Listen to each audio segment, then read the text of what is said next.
எல்லாத்துக்கும் வணக்கங்க. இன்னைக்கு ஆரோக்கியம் சார்ந்த துறையில் ஒரு 15 வருஷம் ஸ்டாண்டிங்காக இருக்காங்க. நிறைய பேர் லைஃப்பையும் மாற்றிருக்காங்க. யாரால் மாற முடியும்னு கேட்டிங்கன்னா, தான் சரியாக இருந்தால் தான் ஒருத்தரை மாற்ற முடியும். அந்த மாதிரி ஒரு நபரை தான் நீ சந்திக்க இருக்கும். அவர் பேர் life style coach mister Karthikeyan அவர்கள். காரைக்குடியில் இருக்காங்க. என்னுடைய ஸ்பான்சர். நான் பெருமையாக சொல்லிக்கிறேன் இந்த இடத்துல நான். இவரை பார்த்தீங்கன்னா நிறைய நாடுகளில், வெளிநாடு, ஃபாரின் கண்ட்ரியில் பார்த்தீங்கன்னா சயின்டிஸ்ட்டுக்கிட்டேயும் டாக்டர்ஸ்கிட்டையுமே படிச்சிருக்காங்க. சரியான ஒரு வழிகாட்டுதல் கொடுக்கணுன்னா அவங்க சரியாக கற்றுக்கணும் இல்லைங்களா? அப்படிப்பட்ட ஒரு நபரை தான் நீங்கள் மீட் பண்ண போகிறோம். Sir welcome. உங்களை பற்றி அறிமுகம் நான் சொல்லியிருந்தேன், நீங்கள் கொஞ்சம் சொல்லுங்கள். நான் ஒன்றும் நல்ல உணவு முறையும் நல்ல பழக்கத்துக்கு ஒரு மருத்துவம் இல்லா சமுதாயம் உருவாக நான் ஹெல்ப் பண்ணிட்டு இருக்கேன். நிறைய பேரோட லைஃப் சேஞ்ச் பண்ணி ஹெல்ப் பண்ணிட்டு இருக்கேன். எல்லாருக்கும் ஆரோக்கியமாக வாழணும்னு ஆசை இருக்குது. ஆனால் வழிகாட்டுதல் தெரியாமல் கஷ்டப்படுறாங்க. அந்த வழிகாட்டுதலை எந்தவித காசு இல்லாமல் ஃப்ரீயாக சொல்லுவோம். நான் சின்ன சின்ன கேள்வி கேட்குறேன், அதுக்கு மட்டும் கொஞ்சம் ஆன்சர் பண்ணுங்க. சொல்லுங்க. கேள்விக்குள்ளே போகலாங்களா? நம்ம கேள்வி பதிலுக்கு போகிறதுக்கு முன்னாடி அறமும் ஆரோக்கியம் சொல்லக்கூடிய ஒரு சேனல் இருக்குது, அதை சப்ஸ்கிரைப் பண்ணிக்கோங்க. பெல் பட்டனை கிளிக் பண்ணிட்டீங்கன்னா நாங்கள் போடக்கூடிய எல்லா வீடியோஸும் உங்களுக்கு நோட்டிஃபிகேஷனாக வந்துடும் மொபைலுக்கு. வாங்க போகலாம். நியூட்ரிஷன் அப்படிங்கிறத பற்றி சின்ன சின்ன விஷயங்கள் நிறைய மக்களுக்கு தெரிஞ்சுக்கிறாங்க. ஆனால் அவங்களுக்கு அதை புரிதல் கிடையாது. அதை பற்றி நீங்கள் ஒரு கருத்து என்ன? ஆக்சுவலாக நியூட்ரிஷன்னா முதல்ல என்னன்றது அடிப்படையாக எல்லாருக்கும் தெரியணும். எல்லாருக்கும் உடம்பு சரியில்லைன்னா மெடிக்கல் கிட்ட, டாக்டர் கிட்ட போகிறதுக்கு எல்லாருக்கும் தெரியும். ஆனால் பேசிக்காக நம்ம உணவு நான் எளிமையாக சிம்பிளாக சொல்ல போனால், அம்மா வயிற்றில் கருவாக உருவானதுலேருந்து இந்த செகண்ட் வரைக்கும் நம்ம உடம்பு இயங்குறது உணவை சார்ந்த இயங்குறது, மருந்து சார்ந்த இயங்கலை. ஆனால் உணவுக்கும் மருந்துக்கும் என்ன ப்ராப்ளம், என்ன வித்தியாசம்னு பார்த்தீங்கன்னா, அதாவது ப்ராப்ளம் வந்தால் எடுக்கிறது பேர் மெடிசன். ப்ராப்ளமே வராமல் இருக்கணும்னா எடுக்கிறது பேர் நியூட்ரிஷன். நிறைய நல்ல வெல் எஜுகேட்டடாக இருக்காங்க. அவங்ககிட்ட போய் நியூட்ரிஷன் கேட்டிங்கன்னா அவங்க எல்லாமே ரொம்ப ஹை ப்ரொஃபஷனலாக தான் பேசுவாங்க. ஆனால் சாதாரண விஷயம், பழைய சாதத்தில் இருக்கிற நியூட்ரிஷனு, முருங்கைக்கீரையில் இருக்கிற நியூட்ரிஷனு, எல்லா உணவுமே நல்ல உணவு தான். ஆனால் எந்த உணவை எந்த நேரத்தில் சரியாக எடுக்கணுன்றது தான் நியூட்ரிஷன் கோச்சோட வேலை. என்னோட வேலை அதுதான். எல்லா உணவும் நல்ல உணவு தான், ஆனால் அந்த உணவை வழிக்கு நடத்தணும். எந்த நேரத்தில் எடுக்கணும்னு தெரியணும். அவங்க உடம்பை பற்றி தெரிஞ்சு சாப்பிட்றது தான் அடிப்படை நியூட்ரிஷனோட இம்பார்ட்டன்ட்.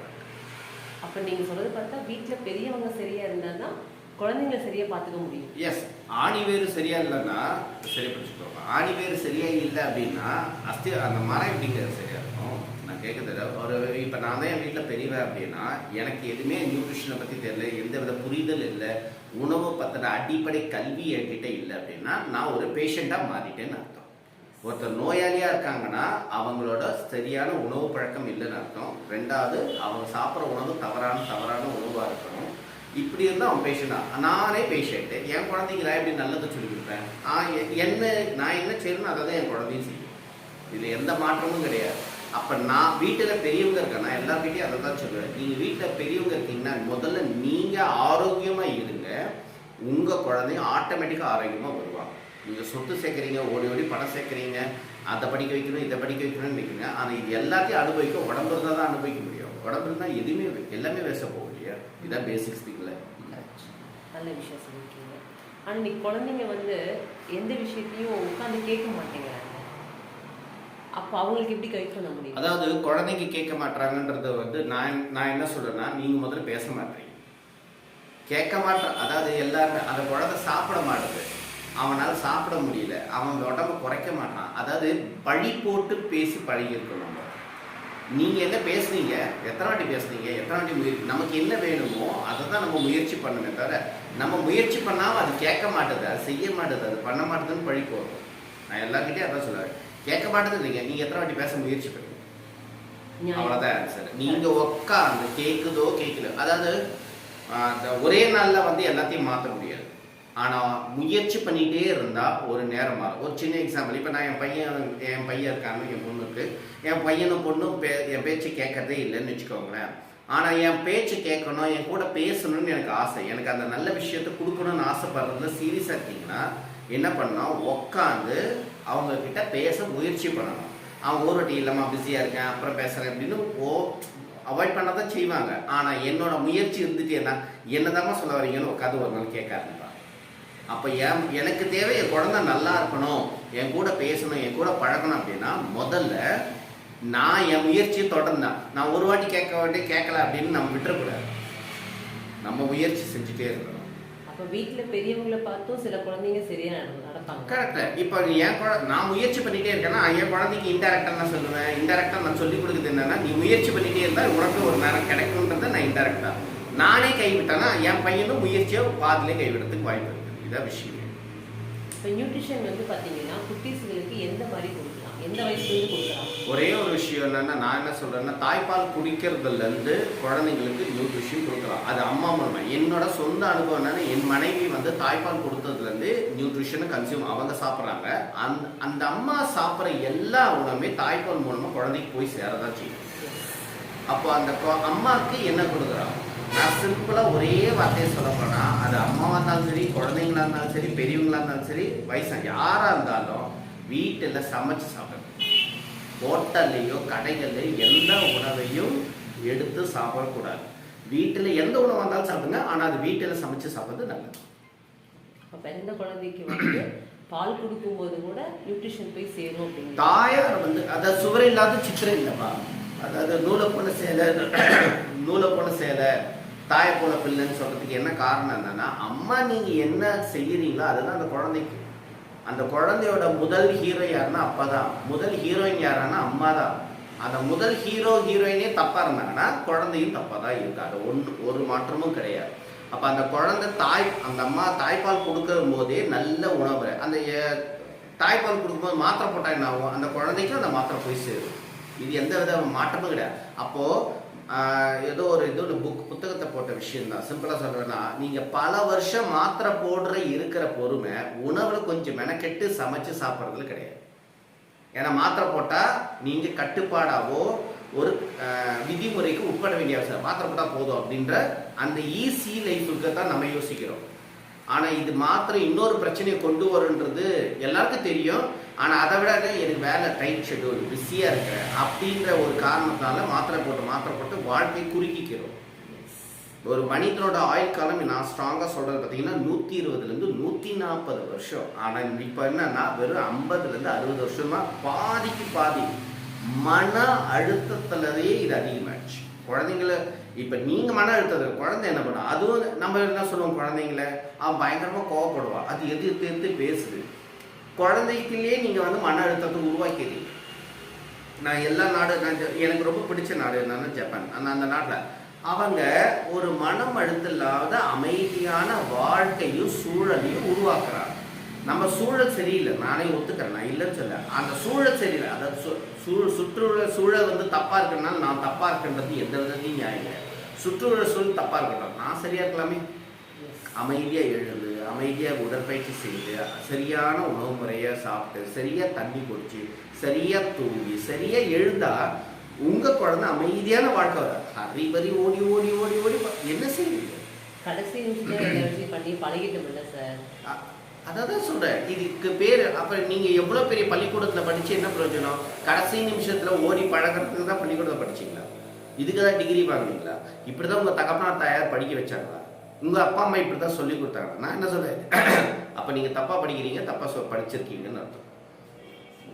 எதையுமே நிதானம் இருந்தா எல்லாம் செய்யலாம்னு சொல்றேன். தானத்துல சிறந்த தானம் நிதானம். ஆனா நிதானமே இருக்காது. நான் இவ்வளவு பெரிய படிச்சிருக்கேன், இவ்வளவு பெரிய ஹாஸ்பிட்டல், என்னத்துக்கு? ஒரு பேச்சில கூட ஒரு பணிவோ பொறுமையோ அடக்கமே இல்லை அப்படின்னா அப்புறம் வாழ்க்கையில் எப்படிங்க பணிவு பொறுமை அடக்கம் வரும்? ஒரு ஜப்பானியர்கள்கிட்ட ஒரு பழக்கம் இருக்கு. அது என்னன்னா, ஒரு குழந்தைகிட்ட எப்படி பேசணும், பெரியவங்க கிட்ட எப்படி பேசணும், வயதான முதிர்ந்தவங்ககிட்ட எப்படி பேசணும், ஒரு 3 விதமான நம்ம எப்படி பேசுறோம். முன்ன பின்ன தெரியாதவங்க கிட்ட பணிவா பெரியவங்க கிட்ட பேசுறோம். நம்ம வீட்டுல இருக்கவங்க பெரியவங்க கிட்ட எத்தனை பேர் பேசுறீங்க? அவ்வளவுதான் விஷயம். இதான் விஷயம். அது ரியல். அந்த உண்மைக்குள்ள போறது கொஞ்சம் கஷ்டம். ஆனா ஏத்துக்கிட்டா லைஃப் அழகா. அவ்வளவுதான் விஷயம். சார், நீங்க அடிக்கடி சொல்றீங்க குழந்தைங்க வந்து பிறக்கக்கூடிய 2030 வந்து மன வளர்ச்சி குன்றிய குழந்தை பிறக்கிறதுக்கு வாய்ப்புகள் இருக்குன்னு சொல்றீங்க. அதை மாற்றம் செய்யணும்னு என்ன பண்ணலாம் சார்? ஒன்றும் இல்லைம்மா, குழந்தையிலேருந்தே ஒரு 3 விஷயத்த ஒவ்வொருத்தரும் வாழ்க்கையோட இப்போ தூங்கி எழுந்தா ப்ரஷ் பண்ணுறதுன்றது ஒரு பழக்கம். ஆனால் ஒரு நேரத்தில் ப்ரஷ் பண்ணாமல சாப்பிட்ருப்போம், கரெக்டுங்களா? ஒரு வேளை குளிக்கிறதுன்றது பேசிக்கு, குளிச்சுட்டு போகிறோம். நிறைய பேர் குளிக்கிறாங்களான்னு தெரியல, ஆனால் குளிக்கிறதுன்றது அடிப்படை. இந்த மாதிரி ஒரு பேசிக்கான ஒரு 3 விஷயத்துக்கு நம்ம பழக்கப்படணும். Number 1, balanced nutrition. ஒரு மனித உடம்புல ட்ரில்லியன் கணக்கான செல்ஸ் ஆனது ஹியூமன் பாடி. உடம்பு ஃபுல்லாக கோடான கோடி அணுக்களால் ஆனது தான் உடம்பு. அந்த உடம்புக்கு தேவையான தெரிஞ்ச ஒரே லாங்குவேஜ் எதுனா நியூட்ரிஷன். உணவாக இருக்கலாம், இல்லை தண்ணீராக இருக்கலாம், வேற எந்த மொழியில் பேசினாலும் உடம்பு புரிஞ்சிக்காது. அந்த நியூட்ரிஷனை சமச்சீராக பேலன்ஸ்டு ஃபார்மில் கொடுக்கறது தான் என்னோட வேலை. ஃபர்ஸ்ட் விஷயம். அப்போ உடம்பை நீங்கள் என்ன வேணால் செய்யுங்க, ஆனால் உடம்புக்கு சரியாக கொடுத்துட்டு செய்யும்போது அந்த உடம்பு எதுக்கும் சப்போர்ட் பண்ணும். நான் தப்பாக கொடுப்பேன், ஆனால் சரியாக வேலை செய்யணும்னா அது நடக்கவே நடக்காது.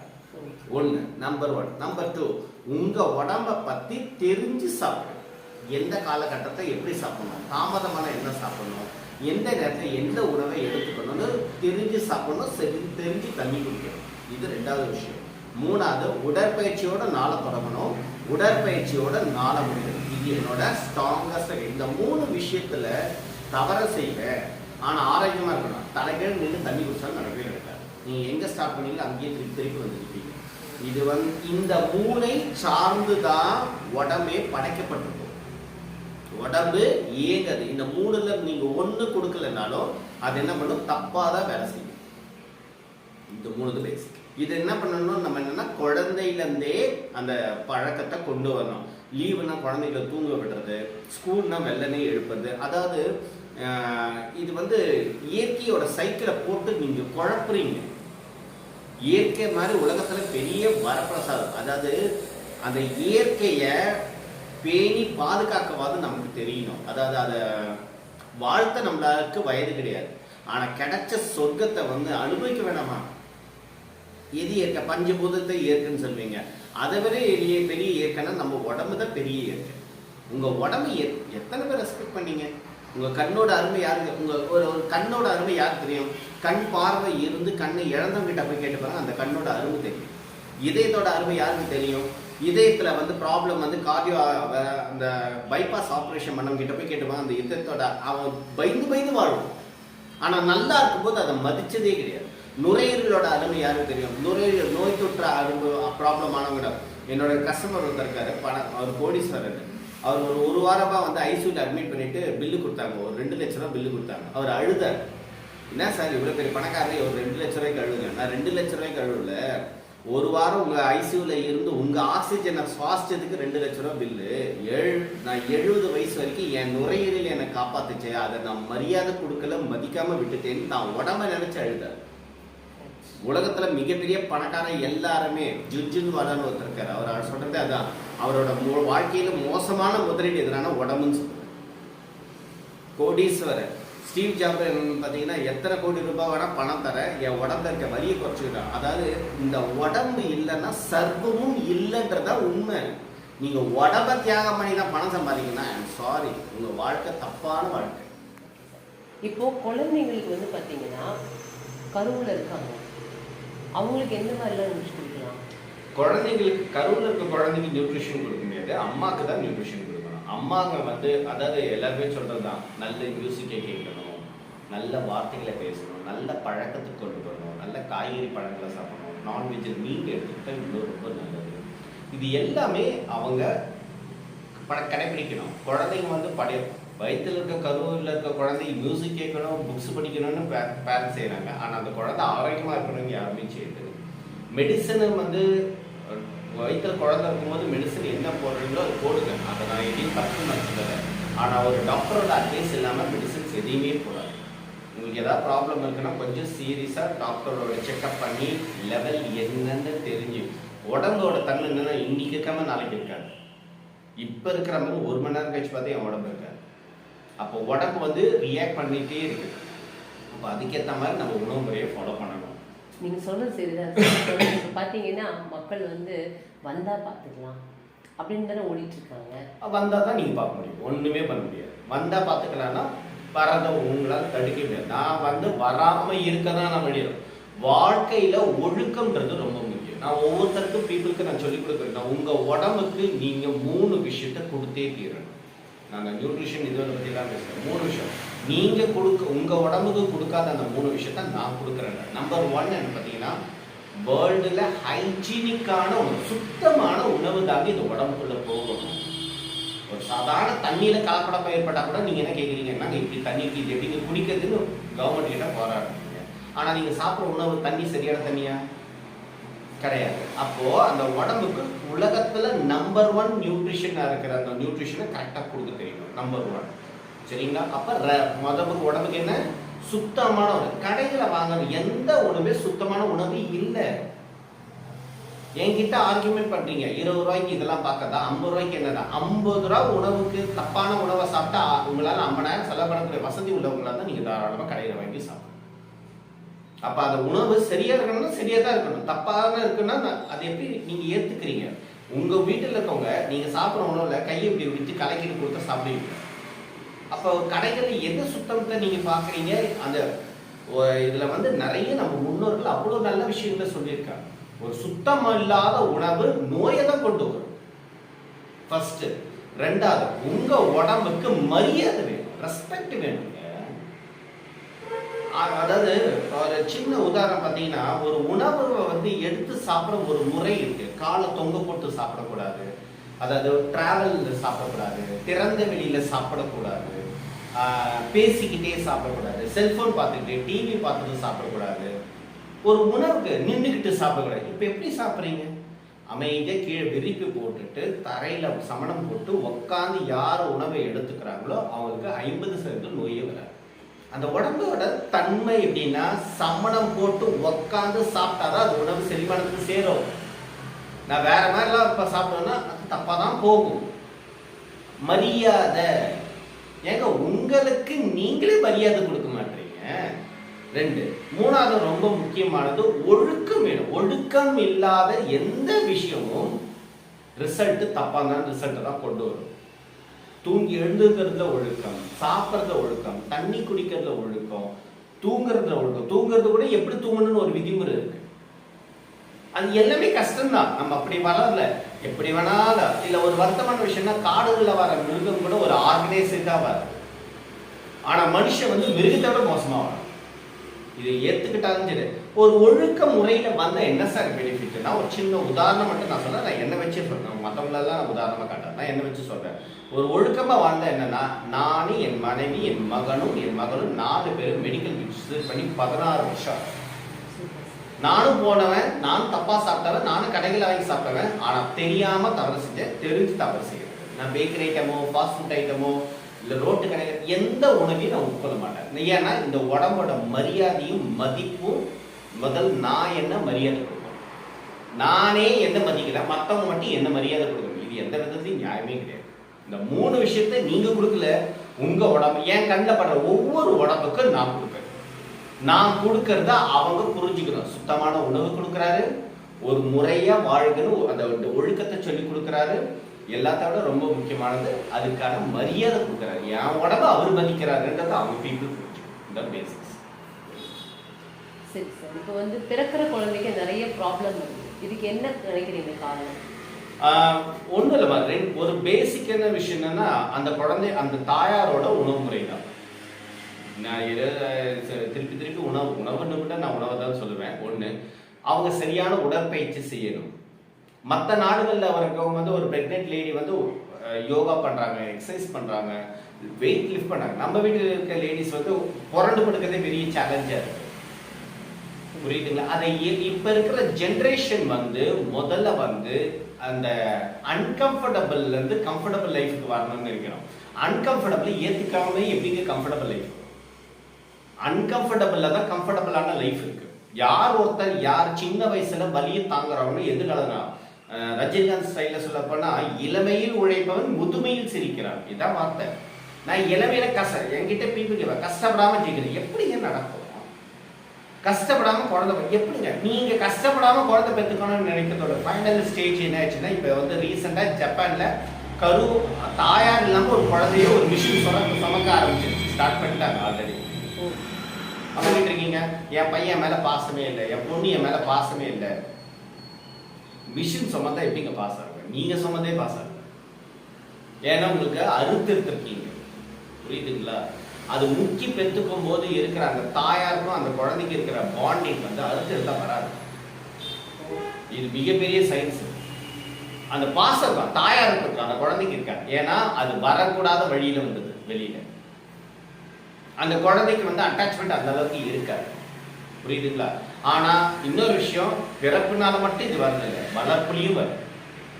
நம்ம வளர்க்குற விதம் தான் இருக்கு, புரியுதுங்களா? அன்போடவும் பாசத்தோடவும் ஒழுக்கத்தோட வளர்க்கணும். நீங்க நல்லா படிக்க வைக்கணும்னு நினைக்கிறீங்க, ஆனா நல்ல பண்போட வளர்க்கணுன்றது. எவ்வளவு மார்க்கெட்டுன்னு கேள்வி கேட்குறீங்களே தவிர அந்த மார்க்கை எப்படி எடுத்த, நீ என்ன புரிஞ்சு படிச்ச, அந்த புரிதல்ல உன் வாழ்க்கைக்கு என்ன தேவைப்பட்டது, நீ என்ன புரிஞ்சுக்கிட்டு அந்த கல்வியை கேட்கறது இல்லை யாரும். இதுதான் பேசிக். ஒரு குழந்தை நல்லா இருக்கணும், குழந்தை நல்லா படிக்கணும் அப்படின்னு நினைக்கிறீங்களே தவிர அந்த குழந்தை எப்படி படிக்கணும், என்ன ஒரு பண்போட வளரணும்னு நினைக்கிறேன். கீழே விழுந்தா ரீல்ஸ் போற குழந்தையா இருக்கக்கூடாது, கீழே விழுந்தா ஓடி போய் தூக்கிற கூடாது. சிரிச்ச முகமா, அன்பான மலர்ந்த முகமே இல்லை. ஏன் எல்லாரும் டென்ஸா? எல்லாருமே நீங்க வெளில போய் பாருங்க, யாராவது சிரிச்சுக்கிட்டே யாராவது நடக்கிறாங்களா பாருங்க. கூட இருக்க மனைவி கிட்ட குழந்தைகிட்ட சிரிக்க மாட்டான், பார்க்கல மொண்டப்பட்டே தெரியாது கேட்ட சிரிச்சுட்டு லாஃபிங் தெரப்பின்னு சொல்றீங்க. இது எந்த விதத்துல நியாயம்? நீங்க என்ன செய்றீங்க? அதுதான் அந்த குழந்தை ஏமாத்திக்கிறோம். இது சுத்தமான அழகான வார்த்தை. நம்மள ஏமாத்துறோம். ஏமாத்தாதீங்க. அது அதாவது மத்தவங்க நமக்கு செய்யறது துரோகம் இல்லை, நமக்கு நம்மளே செய்யறது மிகப்பெரிய துரோகம். சார், நீங்க நிறைய பேருக்கு பார்த்துருக்கீங்க, பிறக்கிற குழந்தைங்களுக்கு ஹெல்த்ல ப்ராப்ளம் வந்து எக்ஸாம்பிள் சொல்ல முடியுமா உங்களால? சொல்லலாம், ஒரு பிரச்சனை. என்னோட கஸ்டமர்ஸ் ஒருத்தவங்களோட குழந்தை, அவங்களோட மருமக, அவங்க வந்து குழந்தை பிறந்துச்சு. குழந்தை பிறந்த 5ஆவது நாள் அந்த குழந்தைக்கு கிட்னி ஃபெயிலியர் ஆயிடுச்சு. குழந்தை 5 நாள் ஒண்ணுக்கு போயிடுச்சு, 2 நாள் யூரினே போல குழந்தை அழுத்துட்டே இருக்கு. அப்ப டாக்டர் கேட்டாங்க, நீங்க டாக்டரை செக் பண்ணுங்கன்னு சொன்னா டாக்டர் போய் செக் பண்ணா அந்த குழந்தை கிட்னி ஃபெயிலியர். அது என்ன சார் ஏன்னா, அந்த அம்மா வந்து பிரெக்னெண்டா இருக்கும்போது அந்த அம்மா வந்து பிபிக்கு ஆல்ரெடி மாத்திரை போட்டு வந்துருக்காங்க. பிபிக்கு மாத்திரை போட்ட அந்த அம்மாவுக்கு ஒரு ப்ராப்ளம் என்னன்னா, பிபி லெவலில் செக் பண்ணாமே மாத்திரை போட்டுருக்காங்க. நான் தான் புரிஞ்சுக்கோங்க, உங்களோட அலட்சியத்தனமும் சோக்கியத்தனமும் மிகப்பெரிய இழப்பை கொடுத்துரும். அது இழந்தக்கப்புறம் என்ன ஒரு வருத்தமான விஷயம் தான் வரும். அதாவது நம்மளோட தமிழ் மொழியில் ஒரு அழகான வார்த்தை இருக்கு, அதாவது நல்லதை மறக்கக்கூடாது, கெட்டதை உடனே மறக்கணும். நம்ம அப்படியே உள்டாம வாழ ஆரம்பிச்சோம். கெட்டதை உள்ளுக்குள்ள வச்சுக்கிட்டே புழுகிறோம், நல்லதை அடுத்த செகண்டே மறக்கிறோம். அப்ப இவ்வளோ விஷயம் இருக்குது. இதுல அந்த அம்மா என்ன பண்றாங்கன்னா, அலட்சியத்தனமும் சோம்பேறிதான் தான் 90% நோய்க்கு வரதுக்கே காரணம். அந்த பிபி மாத்திரை தான் ப்ராப்ளம். அதுவும் ஒரு காரணம் சொல்ல, அது மட்டும் காரணம் சொல்ல வரல. அவங்க ஒரு டாக்டரோட அட்வைஸ் இல்லாம மாத்திரை கண்டினியூ போட்டு இருந்திருக்காங்க. போய் ரெகுலர் ஒரு வயிற்றுல குழந்தை இருக்கு, நான் தனியாலாம் இருக்கும் போதே எவ்வளவு விழிப்புணர்வோடு இருக்கணும். ஒரு வயிற்றுல குழந்தைய வச்சுட்டு இருக்கும்போது அப்ப இன்னும் எவ்வளவு விழிப்புணர்வு இருக்கும். என் குழந்தைய பாதிச்சிடக்கூடாதுன்னு ஒரு அக்கறை வேணும் இல்லையா? இப்போ போய் கேட்கணும் இல்லை, என்ன டாக்டர் இது சாப்பிடலாமா, மெடிசன் கரெக்டாக நான் யூஸ் பண்ணிட்டு இருக்கேன். அது வந்து அந்த குழந்தைய பாதிச்சிடும். ஒரு தைராய்டுக்கு டேப்லெட் போட்டால் டாக்டர் சொல்லுவார், நீங்கள் டேப்லெட் போறீங்க, தைராய்டுக்கு அவாய்ட் பண்ண பாருங்க இந்த டேப்லெட் அப்படின்னு சொல்லுவார்.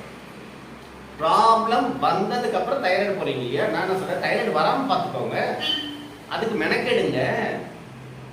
எப்போ தைராய்டுக்கு நான் கல்யாணம் ஆகிறதுக்கு முன்னாடிலேருந்தே எனக்கு தைராய்டு இருந்ததுன்னு சொல்றாங்க.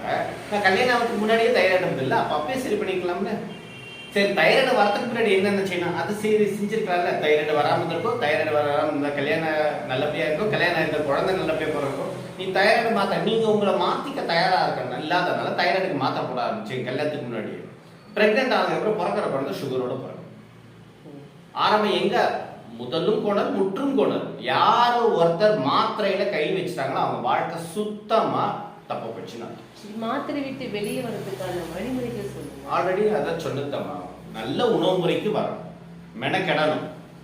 ஒரு சாதாரண ஒரு தண்ணி ஏரோ வாட்டரோ மினரல் வாட்டரோ விட கார்பரேஷன்ல வர தண்ணி கூட நீங்க பயன்படுத்துங்க, குளத்து தண்ணி பயன்படுத்துங்க. ஆனா காய்ச்சி ஆற வச்சு பிடிச்சு வச்சு குடிக்கணும், ஃபில்டர் பண்ணி வச்சு குடிக்கணும். மண்பானையோ இல்லை செம்பு பாத்திரத்தையோ பிடிச்சு வச்சு. ஒரு சாதாரண தண்ணிக்கே இவ்வளவு ப்ராசஸ் இருக்கு.